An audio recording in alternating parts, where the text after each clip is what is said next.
In today's video, I want to show you guys how you can fix the problem that your Elden Ring Nightreign is crashing on startup. Okay, for the first step, we go into the search bar, and here we look for the task manager. So click on this, and then here you can look for your CPU and memory usage. And if this is really high, we have to lower this because it ends in crashes. So what we can do is right click on these processes or the programs we don't need right now, which cause many of our CPU and memory usage, and then click on End Task. This will fully close the programs and will lower your CPU and memory usage. After that, we can click on Startup Apps, and here we can right click on it and then disable the automatic startup from specific apps when you turn on our PC. So sometimes these apps then running in the background cost much of our energy and makes our PC slow and cause crashes.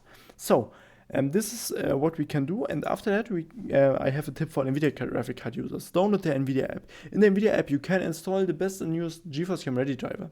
So this is really important because this optimizes your graphic card for the newest games. So like here Doom is, for example, is in a new game, and yet so this is really important. For all AMD graphic card users, you have to go on the internet, type in there your graphic card, and you will also find the best driver software.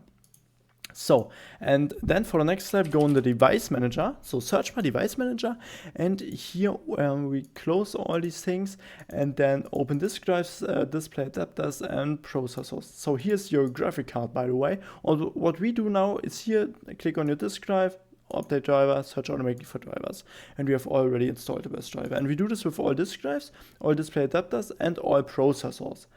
And after that, you also go on the internet, and there you also look for the best driver software for your graphic card and for your processor too. And then we can click on sound, video and game control, and here we have Realtek our audio, Realtek high definition audio, something like that. So right click on it, and then you can disable the device. If you have sound problems after that, you can also enable it again.